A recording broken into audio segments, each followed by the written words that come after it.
Hey guys, this is Ashish Goyal. आप लोगों के सामने हाजिर हो एक नया टॉपिक लेके। इवोल्यूशन चैप्टर का नाम है और आज का टॉपिक है हमारा ओरिजिन ऑफ लाइफ। इवोल्यूशन क्या है? इवोल्यूशन से रिलेटेड बड़े सारे सवाल आप लोगों के दिमाग में घूमते हैं। सर, ये इवोल्यूशन ओरिजिन ऑफ यूनिवर्स से रिलेटेड है। ओरिजिन ऑफ अर्थ कैसे हुआ, यूनिवर्स कैसे बना, पहली लाइफ फॉर्म कैसे बनी होगी, क्या हम एक्चुअली उस लाइफ फॉर्म से इवॉल्व हुए हैं कि हमें भगवान ने ऐसे ही बनाया है? ऐसे तमाम सवाल आप लोगों के दिमाग में चलते हैं। यूनिवर्स क्या है? सर, क्या मल्टीवर्स भी होता है, पैरेलल यूनिवर्स भी होता है क्या? ये सारे भी कुछ अच्छी चीज आप लोगों को बताऊंगा।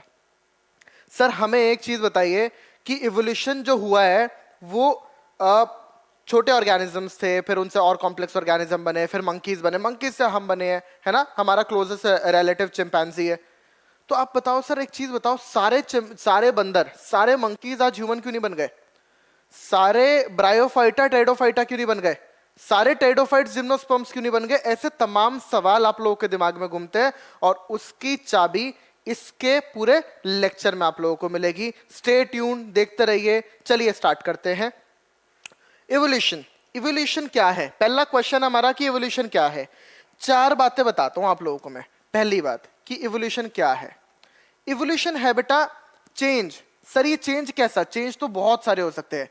चेंजेस, ये वो चेंजेस हैं बेटा जो कि स्लो होने चाहिए, ग्रेजुअल होने चाहिए, कॉन्टिन्यूअस चेंजेस होने चाहिए, कॉन्टिन्यूअस चेंजेस होने चाहिए और इरिवर्सिबल चेंजेस होने चाहिए, इरिवर्सिबल चेंजेस होने चाहिए। अच्छा, आप बोलोगे सर हमने बॉडी बना ली, हमारे अंदर भी चेंजेस आ गए, क्या इवोल्यूशन है? ह्यूमन का या किसी भी ऑर्गेनिज्म का मकसद है ही नहीं इवोल्यूशन करना। हम लोगों का यानी कि सारे ऑर्गेनिज्म का एक ही मकसद है, सक्सेसफुल फीडिंग एंड ब्रीडिंग। ध्यान से समझना, सक्सेसफुल फीडिंग एंड ब्रीडिंग। हम इवॉल्व नहीं करना चाहते हैं। और इवोल्यूशन वो चेंजेस होते हैं जो जनरेशंस में होते हैं बेटा। ध्यान दीजिएगा, मैंने बोला कि ये एक जनरेशन है, इसके बाद नेक्स्ट जनरेशन, उसके बाद नेक्स्ट जनरेशन, फिर नेक्स्ट जनरेशन, ऐसे जनरेशन आफ्टर जनरेशन हो रही है। इससे सर सेक्सुअल पैशन हुआ है, मेयोसिस हुआ है, वेरिएशन आया है, बदलाव आए हैं। तो इसके अंदर से जब ये वाला कन्वर्ट हुआ होगा तो सर कुछ वेरिएशन आया होगा। V1 लिख दिया, फिर V2 लिख दिया, फिर V3 लिख दिया, फिर V4 लिख दिया, फिर V5 लिख दिया, फिर V6 लिख दिया। ऐसे छोटे छोटे वेरिएशन, खूब सारे वेरिएशंस मिलाकर एक बड़ा चेंज बनेगा और वो चेंज आपको फिर विजिबल होगा। आप बोलोगे सर इवोल्यूशन हो गया है। यानी कि वो बदलाव जो कि किस में होंगे? इन generations. Generation of what? Flora and fauna.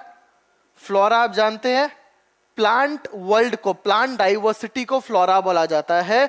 कुछ भी हो सकता है, पानी में भी हो सकता है, प्लांट कहीं पर भी हो सकता है। पूरी प्लांट डाइवर्सिटी को फ्लोरा बोलूंगा, ऐसी पूरी एनिमल डाइवर्सिटी को फौना नाम देते हैं। कब? सर बहुत सालों में होगा, इन मिलियंस ऑफ ईयर्स। ठीक है, चलो ये बात समझ में आ गई। अब ध्यान से समझना, ये जो इवोल्यूशन है वो एक ऐसी प्रोसेस है जिसको आप देख नहीं सकते हो। आप लोग सिर्फ और सिर्फ इसको कुछ सबूतों के आधार पर, कुछ एविडेंस के बेस पर हम इसको पढ़ाई कर सकते हैं कि ऐसा हुआ होगा। ठीक है, अच्छा सर, ऑर्गेनिज्म आया क्यों है? दूसरी बात है, ऑर्गेनिज्म यहां पर क्या करने आया? तो देखो, हम बाबा वगैरह तो है नहीं, हम लोग बायो पढ़ने बैठे। हम बात करेंगे कि ऑर्गेनिज्म आया है। ऑर्गेनिज्म का तो एक ही काम है, क्या? Successful feeding and breeding. देखो, एक बुक है ट्रूमेंस, है ना, वो लिखती है सक्सेसफुल फीडिंग एंड ब्रीडिंग के लिए ही इंपॉर्टेंट है। आप बोलोगे सर हमें तो और भी चीजें चाहिए, हमें डॉक्टर बनना है, हमें बढ़िया घर चाहिए, लग्जरी कार चाहिए। यार ह्यूमन तो पापी है, हम उसकी बात नहीं करेंगे। हम बात करेंगे नॉर्मल सारे। आपने देखा है कि क्या 18 lakh species, 1.87 to 1.8 million species आप अभी तक क्लासिफाई कर चुके हो, जान चुके हो, पहचान चुके हो आपके एनसीईआरटी के अकॉर्डिंग। एक ह्यूमन को छोड़ दो, बाकी की 17,99,999 भी तो है। वो सब किस लिए आए हैं? वो सबको डॉक्टर नहीं बनना है, वो सिर्फ चाहते हैं क्या?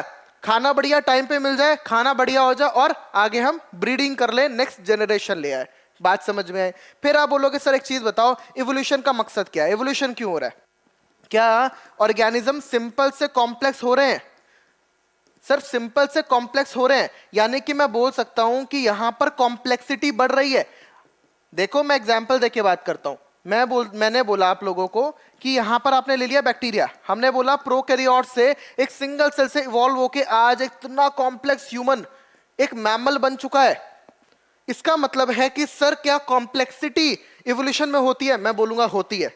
क्या कॉम्प्लेक्सिटी इवोल्यूशन का एम है? नहीं, इवोल्यूशन का एम कभी भी कॉम्प्लेक्सिटी नहीं है।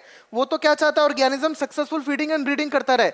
भाई अगर एग्जांपल देखो, आप बोलोगे सर बैक्टीरिया सिंपल है, मैं बोलूंगा हाँ, एनसीईआरटी लिखती है मोनेरा में they are simple in structure and complex in behaviour. यहां पे सवाल बनता है।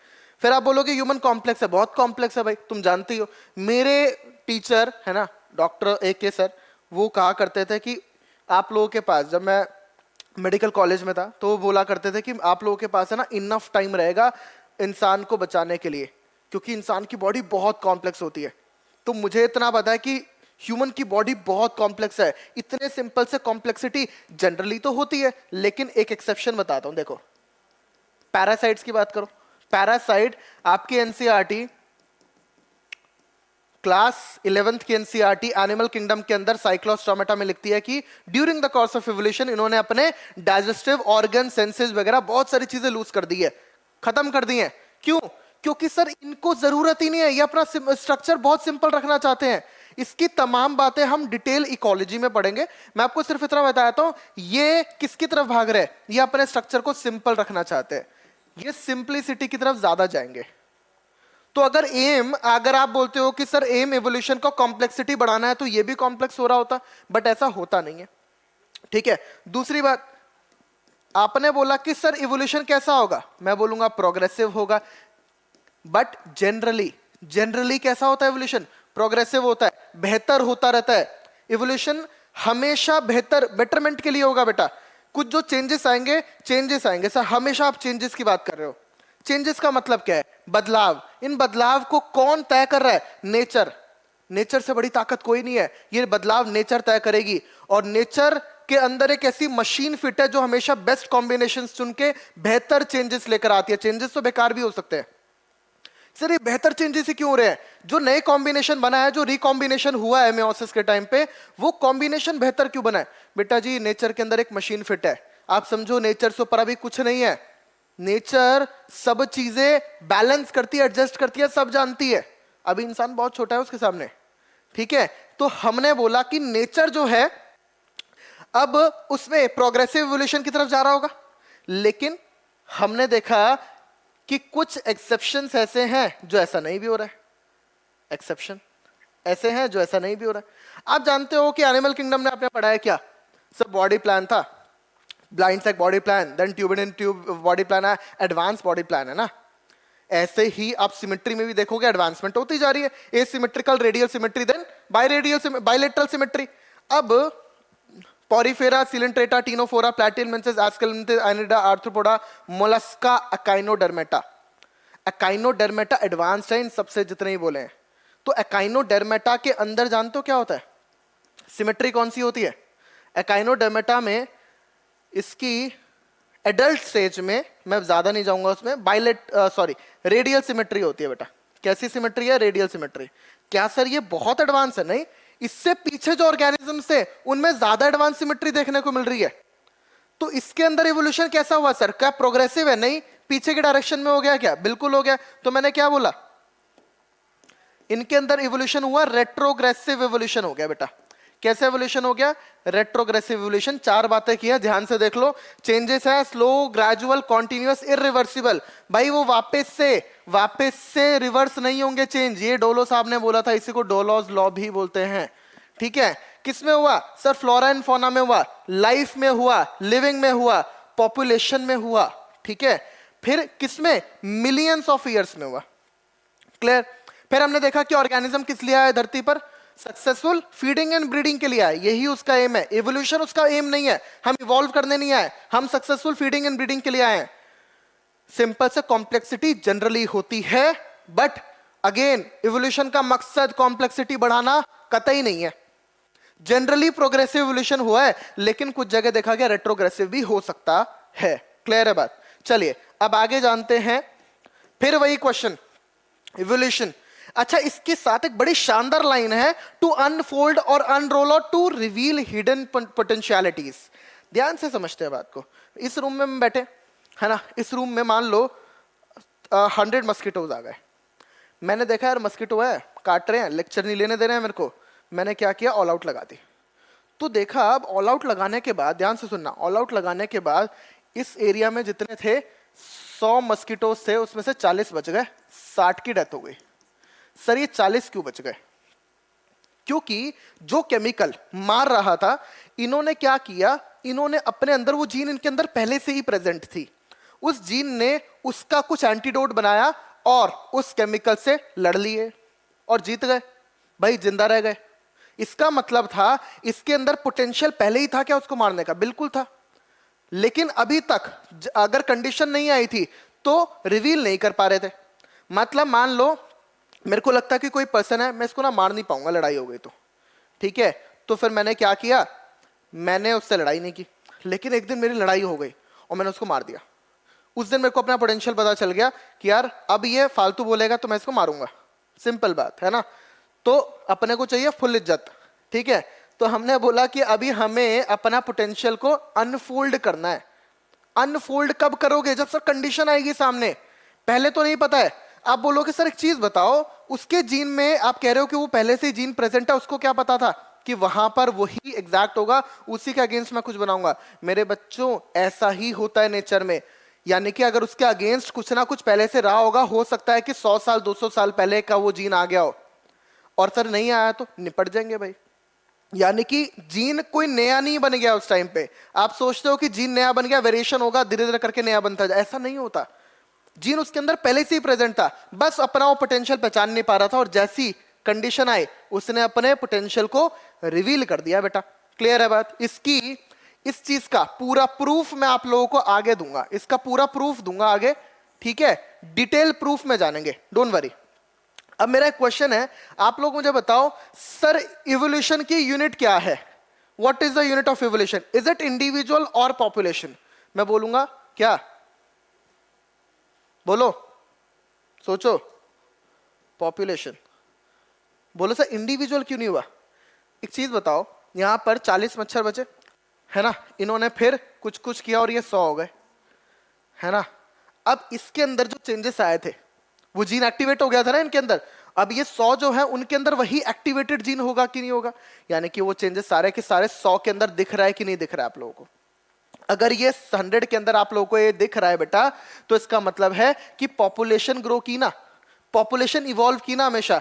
चलो दूसरा एग्जांपल देता हूं, हम 800 करोड़ लोग हैं धरती के ऊपर, अगर हम सारी मिलकर पूरी पॉपुलेशन इवॉल्व नहीं करती, तो सारे के सारे ऑर्गेनिज्म के अंदर अलग अलग चीजें होती। आप बोलते हो कि हमारा 99.9% डीएनए मिलता है, हम सारे एक ही उसके हैं, राइट, लेकिन चिंपैंजी और हमारा 93% डीएनए मिलता है। तो सबका डीएनए हम क्यों मिल पाता है? क्यों हम एक ही स्पीशी कहलाते हैं? इसलिए कहलाते हैं क्योंकि हमने साथ में इवॉल्व किया है। बात समझ में आई? हमने साथ में, और जो नहीं कर पाया भाई वो नहीं कर पाया, जो वो अलग ऑर्गेनिज्म है, वो अलग स्पीशी बन चुका है।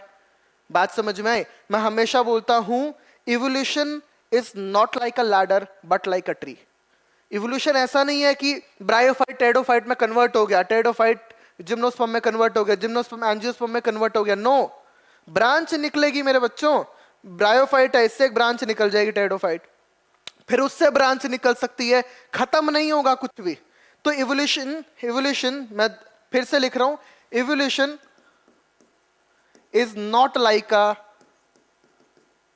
अ ladder but like a tree. ऐसा नहीं होता है कि ये ऐसे जा रहा है तो ऐसे जाए, फिर ये जाए, फिर ये जाए, फिर ये जाए। ऐसा नहीं होगा कि ये इसमें कन्वर्ट हो गया, ये इसमें कन्वर्ट हो गया, फिर ये वाले तो बचेंगे ही नहीं। क्या होगा? ऐसा कुछ होगा। तो बेटा ये भी है, ये भी है, ये भी है, ये भी है। बात समझ में है? ये मान लो कॉमन एंसेस्टर था, इससे 2 निकले, ये ब्रांच निकली और ये, फिर ये वाला निकला इससे, है ना। अब इससे ये साइड से एक निकला है, फिर यहां से एक निकल चुका है, फिर यहां से एक निकल रहा है, तो ब्रांच निकल रही है। तो ये वाला भी है, ये वाला भी है, ये वाला भी, ये वाला भी, ये वाले सारे ऑर्गेनिज्म प्रेजेंट है। लेकिन यहां पर अगर ऐसा होता तो सिर्फ यही वाला बचता। तो evolution is not like a ladder but like a tree. ठीक है। अब दूसरा मेरा सवाल है आपसे, सर नेचुरल सिलेक्शन की यूनिट क्या होगी? तो भाई जब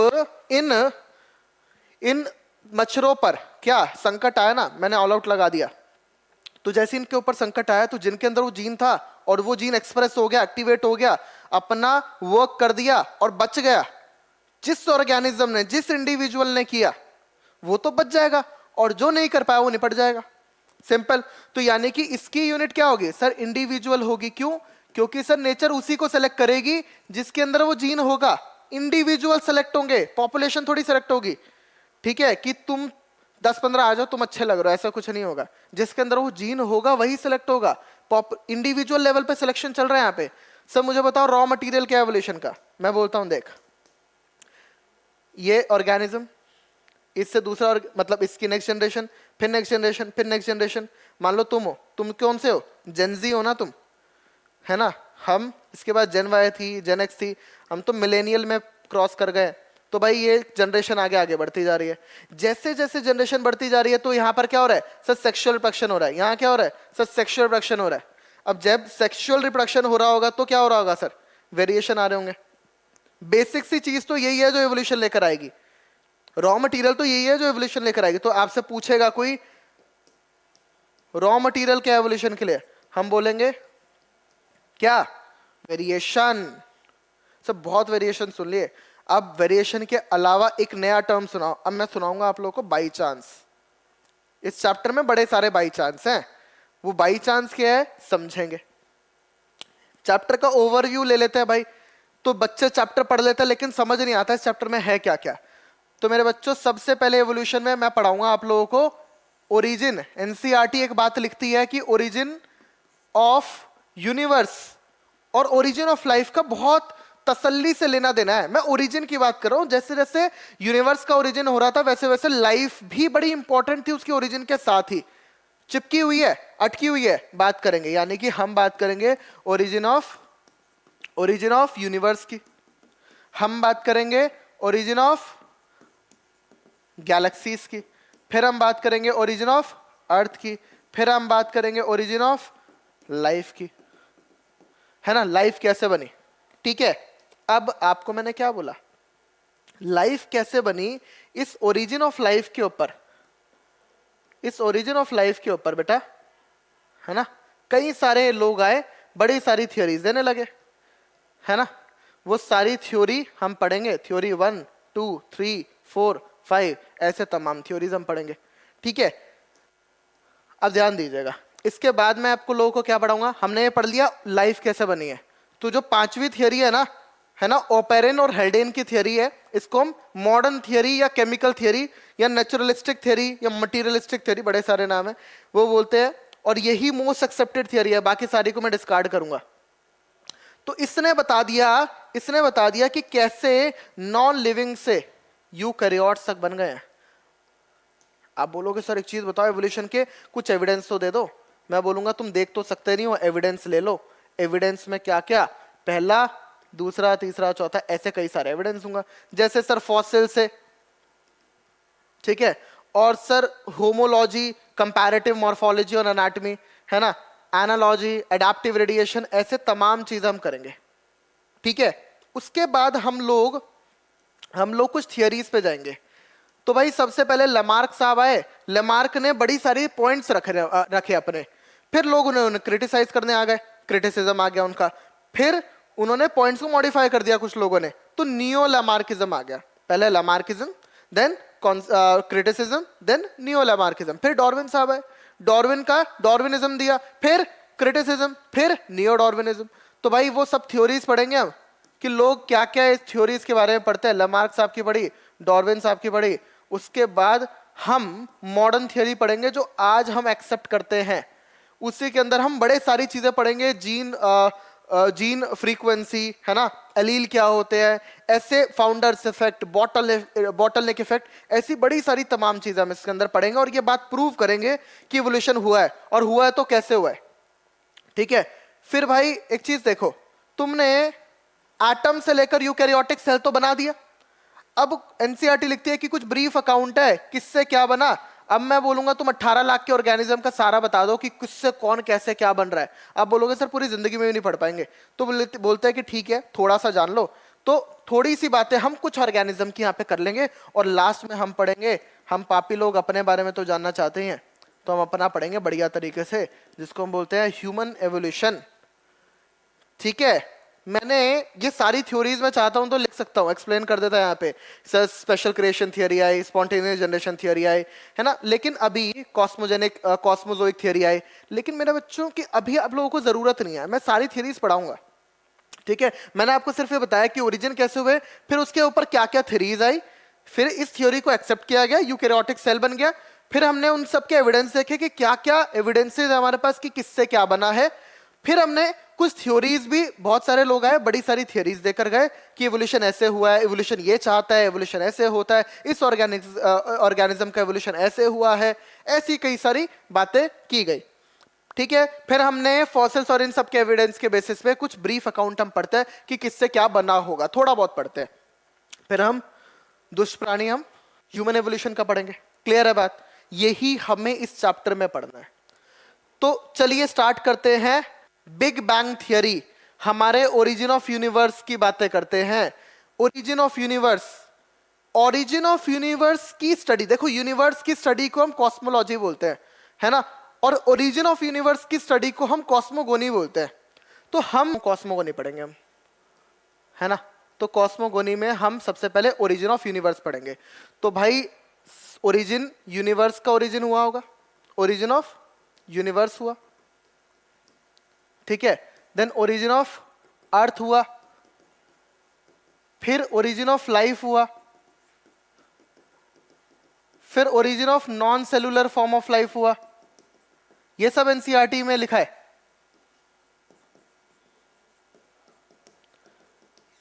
then origin of cellular form of life हुआ, यानी कि प्रोकैरियोटिक सेल। फिर ओरिजिन ऑफ यूकैरियोट हुआ। कौन सा कब हुआ था जानते हैं भाई? तो भाई यूनिवर्स की जब मैं बात करता हूं तो 20 बिलियन ईयर्स पहले हुआ है। ठीक है, अब बोलोगे सर बिलियन कितना होता है? देख भाई, हम मिलियन बिलियन की बात करेंगे यहाँ पर। 1 मिलियन इज इक्वल टू 10 की power 6, 1 billion is equal to 10 की power 9, 1 trillion is equal to 10 की पावर 12। ठीक है, ये बात ध्यान रख लो। तो ओरिजिन ऑफ अर्थ कब हुआ सर? 4.5 बिलियन ईयर्स पहले हुआ। ओरिजिन ऑफ लाइफ कब हुआ? 4 बिलियन ईयर्स पहले हुआ। Origin of non cellular form of life 3 billion years पहले हुआ। सर सेलुलर फॉर्म प्रोकैरियोट कब आया? सर 2 बिलियन ईयर्स पहले आया। ठीक है, और ये ओरिजिन ऑफ यूकैरियोट कब हुआ? 3.5 BYA, यानी कि बिलियन ईयर अगो। क्लियर बात है? ठीक है भाई, अब ध्यान दीजिएगा। मैंने बोला ओरिजिन ऑफ यूनिवर्स में बिग बैंग थियरी की बात की। बिग बैंग थियरी देने वाले थे एब लेमेटर, है ना। एब लेमेटर ने दिया, और आपको पता है कि 20 बिलियन ईयर्स पहले ओरिजिनेट हुआ है, और एक अनइमेजिनेबल ह्यूज एक्सप्लोजन हुआ। इसकी बातें मैं आप लोगों को समझाता हूं। देखो, मैंने बोला कि इतनी बड़ी कोई बहुत ह्यूज, इतनी ह्यूज कि आप इमेजिन नहीं कर सकते, अनइमेजिनेबल है। ह्यूज अनइमेजिनेबल बॉडी है। इसके अंदर एक्सप्लोजन हुआ बेटा, इसके अंदर एक्सप्लोजन हुआ। क्या हुआ सर? एक्सप्लोजन। कैसा एक्सप्लोजन सर? Thermonuclear explosion. इसके अंदर एक थर्मोन्यूक्लियर एक्सप्लोजन हुआ, ठीक है, और ये इतनी बड़ी बॉडी टुकड़ों में टूट गई। अब ध्यान से सुनना बात को, बहुत ध्यान से। अब बोलोगे सर कितनी बड़ी बॉडी है? मैंने कहा आप इमेजिन नहीं कर सकते। सर करा दो थोड़ा बहुत इमेजिन। तो ध्यान दीजिएगा, इससे एक अर्थ बनी है, राइट। इस टुकड़े से अर्थ बनी है, इससे बड़े सारे गोले बने हैं, बड़े सारे टुकड़े बने। ये ध्यान से बना, इतनी बड़ी बॉडी है, तो ये अर्थ बनाई है मैंने, ये बहुत बड़ी बना दी है। अर्थ इसके सामने एक स्पेक है बस। मतलब अर्थ से ये कितनी बड़ी बॉडी है? अर्थ से ये ट्रिलियन टाइम्स होगी क्या? 10 की पावर 12 टाइम्स, या उससे भी बड़ी। तो ये अर्थ से ट्रिलियंस ईयर बड़ी है। ठीक है, ट्रिलियन टाइम्स बड़ी है। तो ये अर्थ इसके सामने क्या है? Earth is just a speck, छोटा सा बिंदु नहीं है इसके सामने। आप अर्थ को इमेजिन कर पाते हो? सोचो अर्थ से ट्रिलियन ट्रिलियन ट्रिलियन क्वाड्रिलियन, मतलब जितना भी आप सोच सकते हो उतना बड़ी है, आप इमेजिन नहीं कर पाओगे, इतनी बड़ी बॉडी है ये। ठीक है, तो आपने अब आपने बोला था कि सर अनइमेजिनेबल है, अब इमेजिन नहीं हो रहा है। अर्थ को तो हम इमेजिन कर पाते हैं, अब इमेजिन नहीं हो पा रहा है। तो जब इसके अंदर बहुत बड़ी बॉडी के अंदर एक्सप्लोजन हुआ होगा और एक आवाज आई होगी बैंग, तो इसी को बोला गया बिग बैंग, है ना, बिग बैंग थियरी हुई। और इसका एक्सप्लोजन से सारे के सारे, मतलब इसके अंदर इतना बड़ा एक्सप्लोजन हुआ कि सारे के सारे दूर भागे होंगे। जब ये दूर भागे होंगे तो देखो, तो ये सारे बहुत सारे ऐसे टुकड़े होंगे और ये दूर गए होंगे। सर यूनिवर्स कितना बड़ा है, समझाता हूं। जब ये दूर भागा होगा ना, जब ये दूर भागा होगा तो यहां से एक बहुत ही इतना एक्सप्लोजन हुआ है कि एक सबसे छोटा पार्टिकल मिला, सबसे छोटा पार्टिकल मिला। आप बोलोगे सर सबसे छोटा क्या है, सर एटम है। नहीं नहीं, हमें और भी पता है, हमें पता है कि इलेक्ट्रॉन सबसे छोटा है। कुछ बच्चे बोलेंगे सो वी आर स्मार्ट, हमें गिलमैन्स थियरी पता है, हम बोलेंगे क्वार्क सबसे छोटा है, अप क्वार्क डाउन क्वार्क। सब एटॉमिक लेवल पे बात करेंगे। मैं बोल रहा हूं जब ये टूटा ना, जब ये टूटा तो इतने छोटे पार्टिकल में टूटा जिससे सब बना और उसको नाम देते हैं God particle. God particle, God particle में टूट गया। तो ये गॉड पार्टिकल क्या था, इससे छोटा कोई पार्टिकल हो ही नहीं सकता। सत्येंद्रनाथ बोस और पीटर हिग्स ने 1964 के अंदर थियोरेटिकली इसको बता दिया था, जबकि इसकी डिस्कवरी 2012 में हुई, जब इसको पता लगा लिया गया कहां पे, स्विट्जरलैंड जेनेवा के अंदर। वहां पर सर्न है, CERN, सर्न जो ऑर्गेनाइजेशन है, उन्होंने क्या किया, उन्होंने एक टनल के अंदर, है ना, एक टनल के अंदर जमीन के 75 मीटर नीचे टनल के अंदर एक लार्ज हेड्रल कॉरिडल LHC लगा रखा है और उसके अंदर उन्होंने क्या किया, बॉम्बार्डमेंट कराई।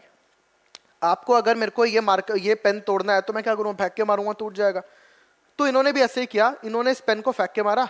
ऐसे ही मेरे को एटम को फेंक के मारना है तो सर इलेक्ट्रॉन में टूट जाएगा, इलेक्ट्रॉन को फेंक के मारो, सबसे छोटा पार्टिकल में तोड़ना है तो सर जबरदस्त बॉम्बार्डमेंट करानी पड़ेगी। इतनी जबरदस्त बॉम्बार्डमेंट होनी चाहिए कि वहां पे वो टूट जाए। तो जब तोड़ा गया, इसको तोड़ना ही बहुत मुश्किल था, छोटी सी चीज होगी, कैसे तोड़ोगे। तो इसके लिए अलग स्पेशल मशीन्स होंगी, स्पेशल चीजें होंगी। तो वो जो स्पेशल मशीन थी वो थी LHC। इसके अंदर तोड़ा गया और लास्ट में बहुत ही छोटे से फ्रैक्शन ऑफ सेकंड्स के लिए एक पार्टिकल बना, नाम दिया गॉड पार्टिकल। इससे छोटा पार्टिकल है ही नहीं, इसी से सब कुछ बना है। अब बोलोगे एटम से सब कुछ बना, तो एटम से भी छोटे हैं ये। सबसे छोटा, जितना तुम सबसे छोटा इमेजिन कर सकते हो, सबसे छोटा पार्टिकल है ये। कुछ फ्रैक्शन ऑफ सेकंड्स के लिए बना। सर फ्रैक्शन ऑफ सेकंड्स के लिए क्यों बना, कुछ देर के लिए क्यों नहीं बन गया। मैं बोलता हूं एटम अपनी एटॉमिक स्टेज में रहता है, नहीं ना, बॉन्ड बना के मॉलिक्यूल रहना चाहता है ना। इलेक्ट्रॉन तो अनस्टेबल हो जाएगा, इलेक्ट्रॉन तो अलग रह ही नहीं पाएगा, तो ये कैसे रह लेगा, ये भी क्या करेगा, बॉन्ड बना के रहना पसंद करेगा। अब इसकी स्पीड कितनी है, लाइट की स्पीड से थोड़ी ही कम होगी। सर लाइट की स्पीड सबसे ज्यादा है क्या, बिल्कुल है, क्यों, मासलेस है। अगर मास नहीं है तो सबसे ज्यादा स्पीड है, जिसका भी मास हो जाएगा फिर आइंस्टीन की थ्योरी लग जाती है। भाई आइंस्टीन की थ्योरी लग जाएगी और कुछ ना कुछ तो मास होगा ही उसका। ठीक है, अब ध्यान दीजिएगा, तो यहां पर आइंस्टीन की थ्योरी लगी और इसका स्पीड थोड़ा सा छोटा है। किससे, थोड़ा सा छोटा है, लाइट की स्पीड से कुछ कम होगा। अब आप समझो कि यूनिवर्स कितना बड़ा है। ये 20 बिलियन ईयर्स पहले बना, यानी कि 1 बिलियन में 100 करोड़ होते हैं, यानी कि 2000 करोड़ साल पहले बना। 2000 करोड़ साल पहले ये चीज बनी है। ठीक है, और 2000 करोड़ साल पहले इसने पार्टिकल ने चलना स्टार्ट किया, दूर भागना स्टार्ट किया, और जितनी दूर तक ये पार्टिकल भागा, जितनी दूर तक ये पार्टिकल भागा, और आज भी भाग रहा है किसके, लगभग लाइट की स्पीड से। और जितना दूर भाग पा रहा है उतना ही यूनिवर्स बड़ा है, यानी कि यूनिवर्स हमेशा एक्सपैंड करता जा रहा है। यूनिवर्स जो है बेटा, यूनिवर्स आज भी एक्सपैंड कर रहा है, एक्सपैंड करता ही रहेगा, एक्सपैंड करता रहेगा। तो आप सोचो, लाइट 3 लाख किलोमीटर 1 सेकंड में ट्रैवल कर लेती है, लिए लाइट की स्पीड से तो कम होगा, लेकिन लगभग उतनी स्पीड, आप मानो ये 2000 करोड़ साल से ट्रैवल कर रहा है। सोचो कितनी दूर पहुंच गया होगा और कितना बड़ा यूनिवर्स होगा। You can not just imagine it, इसलिए तो अनइमेजिनेबल टर्म यूज किया है बच्चों। ठीक है, आप एक चीज सोचो, फिर ये आपने बोला कि सर तो फ्रैक्शन ऑफ सेकंड्स के बना होगा, फिर इसने क्या किया होगा, बॉन्ड बनाए होंगे, बिल्कुल, कुछ और इलेक्ट्रॉन्स, प्रोटॉन, न्यूट्रॉन्स वगैरह बनाए होंगे, इससे फिर एटम्स बने होंगे। भाई ऐसे ही हुआ होगा ना, बहुत सारे गॉड पार्टिकल मिलके, हो सकता है कुछ 100 गॉड पार्टिकल मिलके एक एटम बना दे, हो सकता है 200 गॉड पार्टिकल मिलके एटम बना दे, हो सकता है 400 450 एटम मिलके 400 450 गॉड पार्टिकल मिलकर एटम बना दे। तो कोई एटम हल्का हो सकता है, कोई भारी हो सकता है। हल्का होगा तो हाइड्रोजन, और भारी helium, lithium, beryllium, boron, carbon, ऐसे ही करके ये सारे एटम्स बने होंगे, आपकी पूरी पीरियोडिक टेबल बनी होगी बच्चों। बात समझ में आई? ऐसे ही पूरे एटम्स बने, आपकी पूरी पीरियोडिक टेबल बनी, धीरे धीरे करके सारी चीजें बनी। और ये जो टुकड़े थे ये आग के गोले हैं, सब आग लगी हुई है सब में। धीरे धीरे धीरे धीरे क्या हुआ, टेम्परेचर केम डाउन, टेम्परेचर कम हुआ, ठीक है, धीरे धीरे टेम्परेचर कम हुआ होगा, टेम्परेचर केम डाउन, और इनमें ग्रेविटेशनल पुल डेवलप हुआ, ठीक है, इनमें ग्रेविटेशनल पुल डेवलप हुआ, इनको हम बोलते हैं नेबुला। ये नेबुलर हाइपोथेसिस देने वाले कैंट और लाप्लास साहब थे, है ना, इनको नेबुला बोलते हैं। और ये नेबुला आपस में पास आए और इन्होंने एक सोलर सिस्टम का निर्माण किया, और वो सोलर सिस्टम हमारा कुछ ऐसा दिखता है। ये सन है, ये सन है, ठीक है, और उसके आसपास इन्होंने ऐसे रिवॉल्व करना स्टार्ट किया। आपको मैं बता देता हूं, अर्थ भी सन ही थी पहले, मतलब इस सन का टुकड़ा टूटा, अलग हुआ, दूर जाके गिरा, है ना, और एक ऑर्बिट में घूमने लगा ग्रेविटेशनल पुल की वजह से। देखो ये मरकरी, वीनस, अर्थ, मार्स, एलोन मस्क साहब यहां पर लोगों को बसाने की बातें कर रहे हैं मार्स पे, ठीक है। तो ध्यान से समझना, आप बोलोगे सर एक चीज बताओ, आप बोल रहे हो सब कुछ गॉड पार्टिकल का बना है, सब कुछ इस बड़े गोले से, इस बड़े गोले से के टूटने से बना है। हम तो नहीं मानते, हो सकता है कि कुछ और किसी और से बनाओ। मैं बोलता हूँ कि एक चीज समझो, जो एस्ट्रॉइड्स आके टकरा रहे हैं आपके यहाँ पे धरती पर, उन सब एस्ट्रॉइड में भी देखा लास्ट में गॉड पार्टिकल ही मिलता है ना। दूर दूर से जो एस्ट्रॉइड्स आ रहे हैं, आप मून पे पहुंच गए हो, आज ही पहुंच रहे हो, आज 23 अगस्त है ना, चंद्रयान 3 जो है वो आज सॉफ्ट लैंड करने वाला है। सॉफ्ट लैंड का क्या मतलब है, हमने चंद्रयान 1 भेजा था 2008 के अंदर। चंद्रयान 1 वो सॉफ्ट लैंडिंग नहीं करना था, उसको जाके कोलाइड ही करना था। सॉफ्ट लैंडिंग तक उस टाइम तक तो करा ही नहीं पाते थे हम लोग। फिर 2019 में भेजा जिसकी हम लोग सॉफ्ट लैंडिंग करा पाए, ठीक है। फिर वो सक्सेसफुल नहीं हो पाया किसी कारणवश, फिर हमने फिर दोबारा भेजा जिसकी आज लैंडिंग होने वाली है। सबसे इंपॉर्टेंट पार्टी लैंडिंग है, सॉफ्ट लैंडिंग होना बड़ा इंपॉर्टेंट है। तो आज उसकी सॉफ्ट लैंडिंग 6:04 पे होने वाली है, लगभग 1 घंटे बाद, ठीक है। तो ओके, तो यहां पर हमने ये सारी चीजें देखी, तो हमने देखा कि सब कुछ गॉड पार्टिकल का बना हुआ है।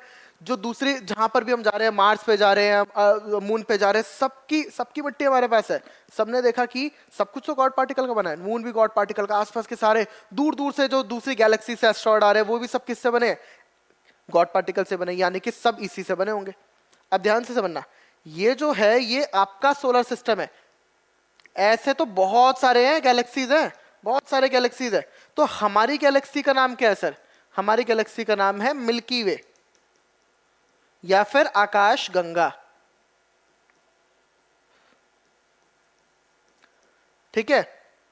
तो आप जानते हो कि अब इसी सन के टुकड़े से दूर होके अर्थ बनी है बेटा, कब, 4.5 बिलियन ईयर्स पहले, है ना। और अर्थ अभी क्या है, आग का गोला थी। अब सर एक चीज बताओ मुझे कि अर्थ के ऊपर ही लाइफ क्यों बनी। तो बच्चों अर्थ के ऊपर लाइफ बनी, उसके बड़े सारे कारण हैं। क्या, बाई चांस सन के पास हीलियम ज्यादा हो गया, बाई चांस सन के पास हीलियम बहुत ज्यादा हो गया, जिसकी वजह से आज भी सन जल रहा है, आज भी उसमें आग लगी हुई है, ठीक है। तो आपको और अर्थ से सन की एक सर्टेन दूरी है जो कि इसके ऊपर एक इसका एनवायरनमेंट, टेम्परेचर, एटमॉस्फेयर सब बनाए रखती है, ठीक है। आगे होगा तो बहुत गर्मी हो जाएगी, पीछे होगा तो बहुत ठंड हो जाएगी, ठीक है। तो यानी कि एक सर्टेन गर्मी बनाए रखता है अर्थ के ऊपर सन, एक सर्टेन दूरी है, पहली बात, बाई चांस की बात है, ठीक है। दूसरी बात जब आपको मैंने बताया क्या, सब एटॉमिक पार्टिकल क्या है सर, गॉड पार्टिकल। हमने सबसे छोटा पार्टिकल ले लिया जो दुनिया में एग्जिस्ट करता है, इससे क्या बना होगा सर? एटम बने होंगे। तो सर एटम बहुत सारे बने होंगे, किसी के पास कोई एटम चला गया होगा, किसी के पास कोई भारी एटम, किसी के पास कोई हल्का एटम, कुछ भी जा सकता है, किसी के पास दोनों चले जाएंगे, किसी के पास दोनों ही नहीं जाएंगे। तो ऐसा हुआ होगा। तो अर्थ के पास भी ऐसे hydrogen, helium, carbon, nitrogen, oxygen, ये सारे एटम्स आ गए। बात समझ में आई? ये सारे एटम्स अर्थ के पास बन गए। अच्छी बात थी। क्यों बने सर? अर्थ के पास ही क्यों बने? मैं बोलता हूं बाई चांस बने, इसलिए तो अर्थ के ऊपर क्या है? लाइफ है। क्यों सर? इनसे लाइफ कैसे बनेगी? आगे डिटेल पढ़ाऊंगा। आप लोगों को ये समझ में आना चाहिए कि एटम बन चुके हैं अर्थ के ऊपर। और अर्थ कैसी है? अर्थ तो एक आंख का गोला है। अर्थ कैसी है? अर्थ एक आंख का गोला है, ठीक है, जिसके ऊपर अभी ना तो ऑक्सीजन है, कुछ नहीं है ना? हम बताएंगे इस बात को। अर्थ एक आंख का गोला है। देखो ऐसा कुछ जो 4.5 बिलियन ईयर्स पहले बना है। अर्थ एक ऐसा आंख का गोला है, देख पा रहे हो? तो आपने ये देख लिया। अब देखो, अब ना कुछ थियरीज है ओरिजिन ऑफ लाइफ को लेकर। मैंने आपको क्या बोला? ओरिजिन ऑफ यूनिवर्स पढ़ लिया, गैलेक्सी कैसे बनी, है ना? हमारी गैलेक्सी क्या है? आकाश गंगा। ऐसे बहुत सारी गैलेक्सी है यार, है ना? लोटस गैलेक्सी है, एंड्रोमेडा है, बहुत सारी गैलेक्सीज है। तो उसके बाद हम आज जानने वाले हैं ओरिजिन ऑफ लाइफ, जो हमारा मेन टॉपिक है बेटा। ओरिजिन ऑफ लाइफ में कई सारी थियरीज आई। देखो, जैसे पहली theory special creation theory, father Suarez ने दी। फिर दूसरी थियरी कॉस्मोजोइक या पैनस्पर्मिया थियरी, जो कि रिचर्ड साहब ने दी। स्पॉन्टेनियस जनरेशन थियरी, कुछ ग्रीक फिलोसोफर्स थे, है ना? वॉन हेल्मोल्ट थे, है ना? एपिक्यूरस थे, ये सब इन लोगों ने ये वाली थियरी दी। फिर बायोजेनेसिस थियरी आई, है ना? हार्वे साहब ने दी है। और ये फिर ओपिनियन और हाल्डेन थियरी, ये सबसे मोस्ट एक्सेप्टेड थियरी है। तो हमें एक करके सारी थ्योरीज पढ़नी है जो हमें ओरिजिन ऑफ लाइफ के बारे में तमाम बातें बताएंगे। चलिए स्टार्ट करते हैं स्पेशल क्रिएशन थियरी से। स्पेशल क्रिएशन थियरी को सपोर्ट किया था, मतलब it was given by father Suarez. इन्होंने क्या बोला कि जो जितने भी लिविंग ऑर्गेनिज्म है वो सब गॉड ने बनाया, और वो किसी सुपर नेचुरल पावर ने बनाया, गॉड ने बनाया, और वो एज इट इज है। यानी कि 4000 साल पहले, 4000 साल पहले ये अर्थ वगैरह सब बनी। एलिफेंट, ह्यूमन, चीटी, सब कुछ ऐसे ऑर्गेनिज्म बना दिए गए, और वो आज भी एज इट इज है। इन्होंने बोला कि इवोल्यूशन जैसा कुछ नहीं होता। देखो ऐसी बात तो नहीं है। अब इस बात को हम प्रूव कर चुके हैं कि हम ऑर्गेनिज्म तो इवॉल्व होते ही हैं। अब डिफरेंट रिलीजन का डिफरेंट मानना है बेटा। जैसे हिंदू रिलीजन में क्या मानना है कि ये ब्रह्मा विष्णु महेश इन्होंने इस सृष्टि का निर्माण किया है, ये धरती बनाई है, अर्थ बनाई है, ये उनका मानना है। ऐसे ही क्रिश्चियनिटी में अलग मानना है, मुस्लिम्स में अलग मानना है। तो सब रिलीजन में एक अलग अलग मानना है मेरे बच्चों, है ना? तो लेकिन हम इन सारी थियरीज को डिस्कार्ड नहीं बोलूंगा, मैं बोलते हैं कि हम नहीं मानते हैं क्योंकि इनके कोई साइंटिफिक आधार नहीं है बच्चों, राइट? चलो कॉस्मोजोइक या पैनस्पर्मिया थियरी आई बेटा। इसको जो आपके रिचर्ड साहब थे उन्होंने इस थ्योरी को मेनली दिया था, ठीक है? इसको मेन इन्होंने बोला कि जो आपको जानते हो कि बहुत सारे प्लैनेट्स हैं। अब इन्होंने बोला कि जो लाइफ है ना वो किसी आउटर स्पेस से दूसरे प्लैनेट से आई है, ठीक है? तो उन्होंने बोला कि एक चीज बताओ, प्लैनेट्स के बीच में से कैसे आ सकती है? उसके बीच में तो एनवायरमेंट नहीं है, लाइफ आते आते बीच में मर जाएगी, एनवायरमेंट ही ऐसा है, ठीक है? बोलेंगे, उन्होंने बोला कि स्पोर्स की फॉर्म में आई है। तो चलो ठीक है, उन कंडीशंस को झेल गई, लेकिन आते आते जैसे अर्थ पे एंटर करेगी, फ्रिक्शन होने की वजह से पूरी लाइफ ही जल जाएगी। तो उन्होंने बोला नहीं, एक चीज बताओ, एस्ट्रॉइड्स वगैरह मतलब जो होते हैं वो सब भी तो अर्थ के ऊपर गिरते हैं, ठीक है? तो उनके साथ आ गई होगी। तो उन्होंने कहा कि ठीक है मान लेते हैं। तो इस थियरी को मान लिया गया। उन्होंने बोला कि ये कोई दूसरा प्लैनेट है, ये कोई अदर प्लैनेट है, इस प्लैनेट से अर्थ के ऊपर लाइफ आई है।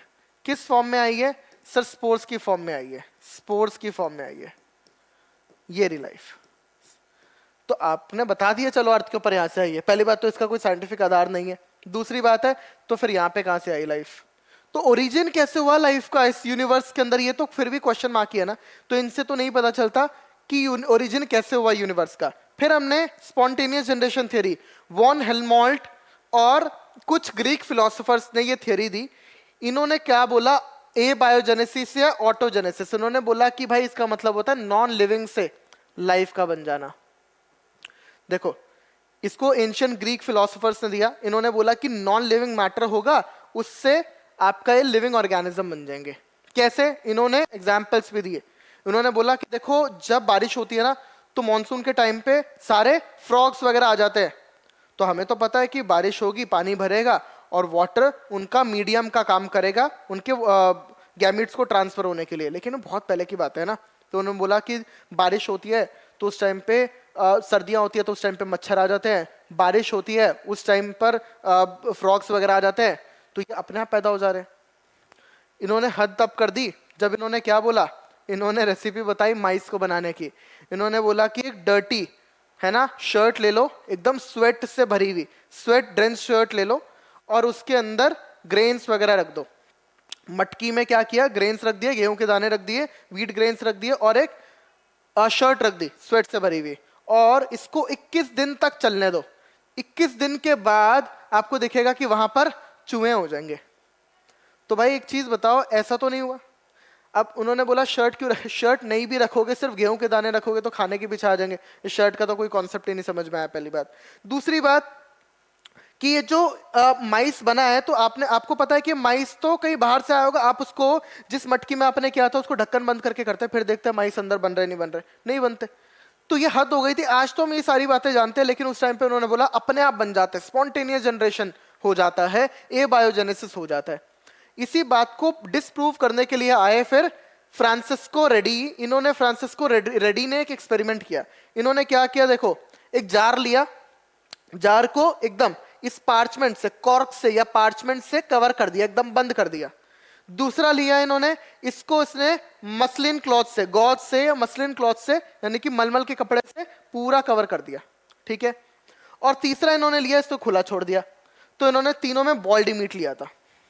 बॉइल्ड मीट ले लिया, बॉइल्ड मीट के ऊपर से सारे ऑर्गेनिज्म वगैरह सब मर गए होंगे, माइक्रो ऑर्गेनिजम्स वगैरह।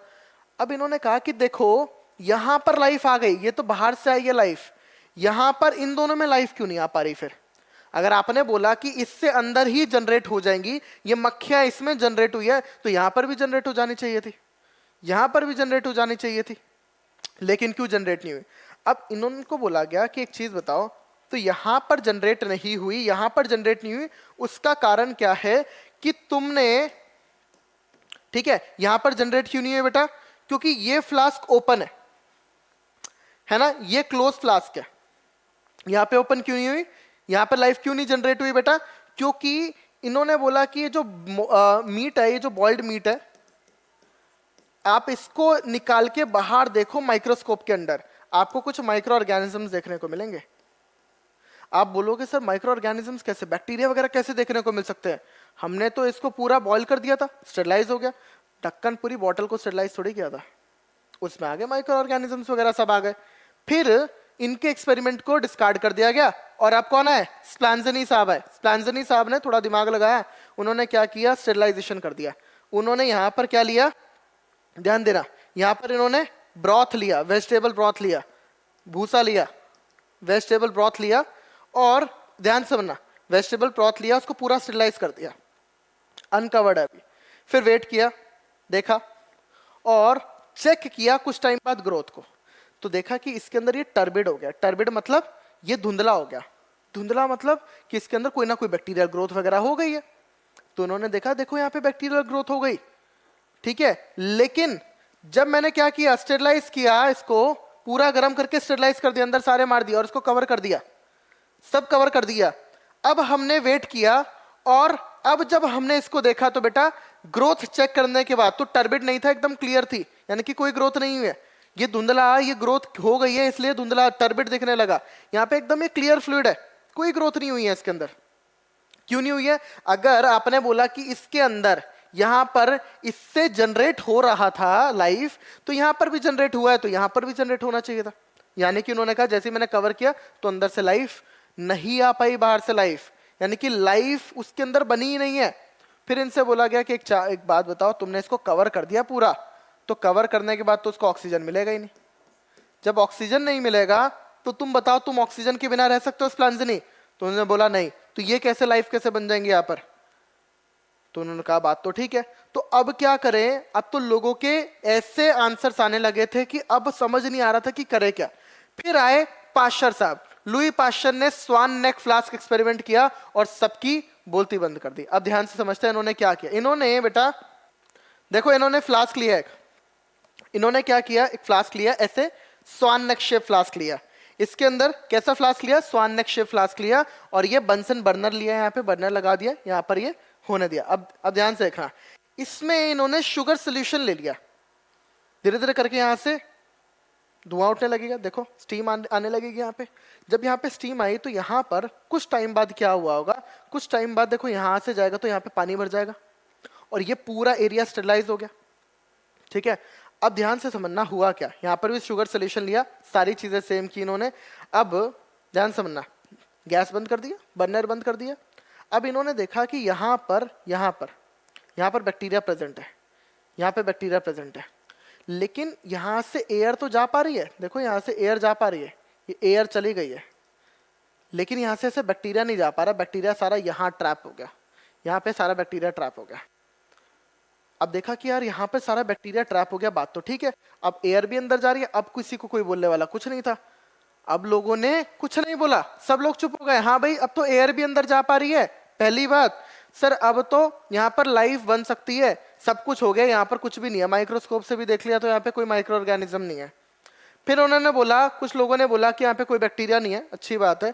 तो लोगों ने बोला कि काम करो, तुमने जो ये शुगर सोल्यूशन लिया ना, इसमें लाइफ बन ही नहीं सकती, ये बेकार शुगर सोल्यूशन लिया है। उन्होंने कहा कि एक काम करता हूँ, मैं इसको तोड़ देता हूँ। इन्होंने इसको यहाँ से तोड़ दिया, देखो तोड़ दिया ना यहाँ से। जैसे ही इन्होंने इसको यहाँ से तोड़ा, देखो उसके कुछ टाइम बाद बैक्टीरिया प्रेजेंट आ गए यहाँ पे, ठीक है ना। ये देखो यहाँ पर ब्रोकन नेक है और उसमें आप देख रहे हो कि कुछ टाइम बाद यहाँ पे शुगर सोल्यूशन के अंदर बेटा बैक्टीरिया प्रेजेंट है। जैसे ही यहाँ पर बैक्टीरिया आ गए तो उन्होंने बोला कि देखो इसके अंदर बैक्टीरिया अभी भी आ गए हैं, जैसे मैंने ये स्वान नेक ले रखा था तो नहीं आए थे, जैसे ही मैंने ओपन कर दिया, तोड़ दिया तो आ गए। इसका मतलब क्या है, यहां से लाइफ बाहर से नहीं आ पा रही थी, ऑक्सीजन भी आ रहा था लेकिन बैक्टीरिया यहां से ऐसे नहीं आ पा रहा था, यहां पर बैक्टीरिया डायरेक्ट यहां पे पहुंच गया, इसलिए लाइफ ऐसे जनरेट हुई है। क्लियर है बात। तो इसका मतलब था इन लोगों ने जो भी स्पॉन्टेनियस जनरेशन थियरी फैलाई थी वॉन हेल्मोल्ट ने और कुछ ग्रीक फिलोसफर्स ने, उसको सबके मुंह बंद कर दिए। लुई पाश्चर ने सबके एक्सपेरिमेंट करके सबके मुंह बंद कर दिए और ये बता दिया कि लाइफ नॉन लिविंग से नहीं बनती है, ऐसे लाइफ सिर्फ लिविंग से ही बनेगी। और theory I biogenesis, Harvey and Huxley ने थ्योरी दी। इनका कहना था कि new life arise from pre existing life. इसका मतलब लिविंग ऑर्गेनिज्म से ही लिविंग ऑर्गेनिज्म बनेंगे, ओमनिस वाइवम एक्स ओवो या फिर ओमनिस वाइवम एक्स वाइवो। इसका मतलब new life arise from pre existing life. आपने ये ऐसा ही स्टेटमेंट कुछ मिलता जुलता सेल में पढ़ा होगा, है ना। ओमनिस सेलुला है सेलुला, उसमें क्या था, new sales arise from pre existing cells. और ये लाइन देने वाले कौन थे, रुडोल्फ फिरको, ठीक है। उन्होंने सेल थियरी के अंदर, श्वान एंड श्लाइडन की सेल थियरी के अंदर ये लाइन को भी ऐड किया था। क्लियर है बात। तो खैर आज के लिए इतना ही। हमने क्या पढ़ा, हमने पढ़ा आज ओरिजिन ऑफ यूनिवर्स कैसे हुआ है, ओरिजिन ऑफ लाइफ कैसे हुआ है, और आज हमने सारी थियरीज पढ़ ली। लेकिन सारी थियरीज पढ़ने के बाद ध्यान से सुनना, हमने ये भी पढ़ लिया, अब इसमें ये तो पता चल गया कि इस लिविंग ऑर्गेनिज्म से लिविंग ऑर्गेनिज्म बना है, लेकिन अभी भी फर्स्ट लाइफ कैसे बनी, फर्स्ट लाइफ कैसे फॉर्म हुई, ये अभी भी बड़ा क्वेश्चन मार्क है। अभी भी नहीं पता है कैसे फर्स्ट लाइफ बनी है, it's still a question mark. क्यों, क्योंकि पहली जो स्पेशल क्रिएशन थियरी थी उसमें तो उसका कोई साइंटिफिक आधार नहीं है। दूसरी जो थ्योरी थी कॉस्मोजोइक थ्योरी, पैनस्पर्मिया थ्योरी की स्पोर्स की फॉर्म में आई है, तो उसमें भी नहीं पता चला था कि लाइफ, पहली लाइफ बनी कहां पर है। तीसरी theory spontaneous generation theory, non living से बन गई, उन्होंने दिया लेकिन उसको डिस्कार्ड कर दिया, है ना, बायोजेनेसिस आ गया। तो पहली लाइफ कैसे बनी, ये तो अभी भी क्वेश्चन था। इसका आंसर मिलेगा आपको नेक्स्ट क्लास में, मॉडर्न थियरी या नेचुरलिस्टिक थियरी, एआई ऑपरेन और जेबीएस हाल्डेन की थियरी के अंदर आपको आंसर मिलेगा। तो इसी के साथ लेक्चर को ओवर करते हैं, मिलते हैं अगली क्लास में। Thank you so much.